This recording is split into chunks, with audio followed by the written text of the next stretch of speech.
Are you afraid of change, or does the idea of embracing change feel entirely overwhelming to you? Don't worry, you're not alone. Today we will discuss how we may overcome our own inertia and become more adept in embracing change. Hi, I'm Clark Korb, a holistic health practitioner, offering some pragmatic insights to help you live a happier, more empowered life and embody your optimum potential. And along this idea of embracing change, I really want to discuss the definition of inertia, this overcoming inertia. At its basic definition, inertia is a resistance to change. And at least in my experience, it has its origins in physics classes that I took in high school and college.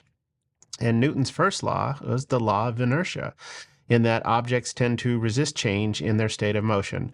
Or you may have heard of this as an object at rest tends to stay at rest, or an object in motion will tend to stay in motion, or more specifically in Newton's law, will continue in the line that it's moving along unless acted upon by an external force. So, organizationally, in terms of our application, how we think of this concept of inertia, this has a very significant effect. And I think many of us can recognize if you've ever worked for a large company or you've been affiliated with a religious institution or a government institution, we've all been affected by one or more of these. You might notice that there's a tendency to remain entrenched in established processes or structures for how business is conducted, how processes are completed, how laws are changed, that sort of thing. That idea of something that feels immovable or slow to move, that's inertia. And internally, individually, inertia applies to any time we're in a state that feels inactive or passive or stagnant or resistant to growth or learning. That's all a resistance to change. And I love this concept of inertia because it's something that I think abstracts a little bit, that there's this inherent force. It's a natural force that we resist change. And in many cases, for good reason, because it comes from a sense of wanting to protect ourselves and a survival mechanism. The irony of this is that change is inevitable and it's something that is ongoing, and we need to either make peace with it and come to terms with how we can embrace it and use it to our advantage, or suffer the consequences otherwise. So, in my view, I've boiled this down to three primary reasons that I believe we resist change. One reason would be complacency. A second would be a fear of failure. And the third would be a fear of the unknown coupled with the need to control. They're kind of one and the same. So let's start with the first reason that we tend to resist change, and that is complacency. So with that, if we kind of begin to battle it head on and really challenge complacency to see that as something that really doesn't serve us in the long run. And in evaluating complacency, it might seem reasonable to stay with what works, stay with a successful formula. If it isn't broke, don't fix it. And there's also a safety in what is familiar. I referenced that in a video I did a while back on letting go with ease. That complacency either is based on a metric of past success that we feel is working for us, so we want to just let it stay as is, or it feels familiar and there's the devil you know is safer than the one you don't know sort of thing. And then there's the popular term of leaving one's comfort zone.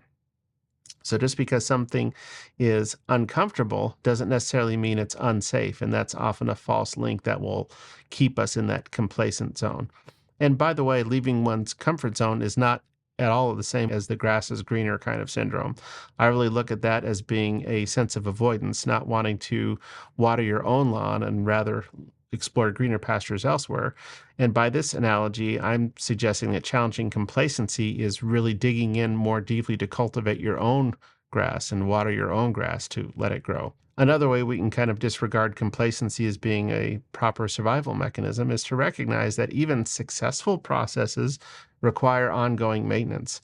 If you have a car that still has an internal combustion engine, you likely know that it's much easier to change the oil and maintain it rather than let it keep running because it's not broken and then have to deal with a car whose engine needs an overhaul.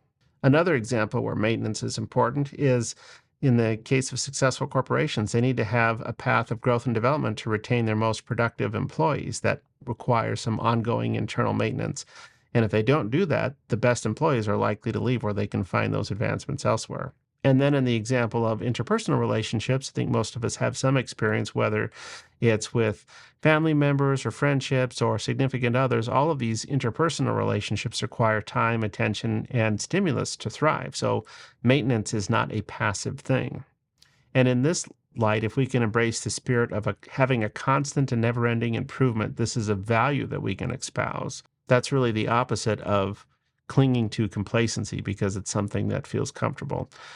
The idea the true safety comes in not relying on that at all and embracing this mantra of what can make a process or life itself more fun, more effective, more efficient, more adventurous. And so embracing the spirit of constant and never-ending improvement is, at one hand, appreciating where it's at and also looking at where you can have even a greater experience of whatever it is that you're trying to experience, something more efficient or more productive if it's a business kind of thing, or something more fun, more deeply connected, more adventurous if it's a personal or interpersonal kind of context. So after complacency, I cited the fear of failure as being a big reason why we tend to resist change. So this fear of failure, I believe, often comes from an external evaluation or judgment that anything that we endeavor to do is a success or a failure as a binary result. That's it, as opposed to anything on a continuum of learning experiences. And the reality is that the end of one project, one job, one business, one relationship, or any other endeavor for that matter is not the end of the line, so to speak. And that any sequence of professional or personal experiences we have are all these different milestones of learning if we take the lessons from them. And so the idea of succeeding at something or failing at something always has an implicit benchmark associated with either of those examples, and what criteria are you using for them internally? So instead of coming up with this complete binary success failure mechanism or way of rating your experience or venture in trying something new, what if you looked at the idea that everything that you endeavor to do is a lesson that you can learn from something, whether it's a success or a failure? And that success and failure are really just snapshots of measuring what outcome you've had at a given time. The idea with this is that if you keep your risks small when dipping into a new venture, you can begin building confidence that in case something doesn't turn out so well for you, at least you learn through the process and begin building confidence in your ability to navigate and reach out and try something new and experiment in another way. So an example of this might be starting a side hustle before deciding to make a career change or quitting a full-time job that you currently have. I would certainly recommend that in most cases, and now is an easier time than ever to do that.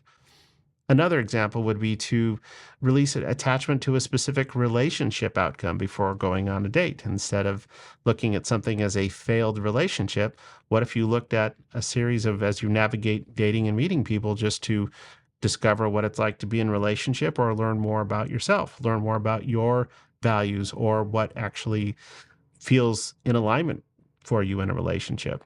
And then the third aspect that I mentioned earlier about what keeps us from being able to accept change is the desire to be in control or fear of the unknown. And if we can really reframe this desire to be in control, instead to be something where we desire to be highly responsible, able to respond. And conceptually, most of us, I think, already have the understanding that we can't control future events and circumstances. Really, all you can control is your own responsiveness, your own direction, your own thoughts, your own actions. I like the idea of becoming a better dance partner with life, if you will. A few years ago, I took a dance class, and one of the teachers talked about lead in and follow out.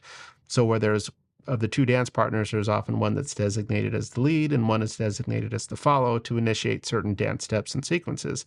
But even in that, especially once you develop a few patterns under your feet, literally, this concept of lead in and follow out means even the leader initiates a move, but the follower then kind of picks it up and can improvise a little bit, and the leader then follows the other partner out of the move or out of the sequence. And I think the same thing applies here. It's kind of like bamboo. It's a material that's strong and enduring only because it's flexible. And if you release attachment to controlling outcomes and instead embrace this idea of becoming a flexible and responsible and fluid and improvisational dance partner with life, then it becomes much less of a undesirable thing to have to deal with change. In fact, you may in many cases look forward to it as being something that's creative and draws a sense of inspiration of, oh, what's next? That was interesting what I just went through, or that job that I had and learned from, and or that relationship that I had and learned from. What's next? Knowing what I know now from those experiences, I think part of what makes life rich and more interesting as we go on is to be able to look at those experiences that we've just had and with this greater sense of self-awareness and understanding of my own values and my own capacities and my own capabilities. What do I want to create next? So, in summary, if we want to improve our ability to overcome our inertia that's keeping us from moving forward and growing, we first have to release attachments to complacency, to a fear of failure, and a fear of the unknown or a desire to control. And in doing so, we can embrace that change is inevitable, it's natural, it's enduring. And beyond that, it's an opportunity for us to build even greater confidence in ourselves, to explore creativity, and derive even more joy and satisfaction from new experiences based on what has just transpired as past life experience and knowledge, rather than judging these particular experiences as successes or failures. What about this resonates with you? Do you have any particular areas in life that you're willing to explore championing change, whether that change is externally or internally initiated? Let me know in the comments below. And if you know of anyone who may benefit from what I've shared here, please forward this video to them. And if you found some value in what I've discussed today, please give this video a like and subscribe to the channel if you haven't done so already. It's free, it only takes a moment, and it really helps support the growth of the channel. Thank you so much for tuning in.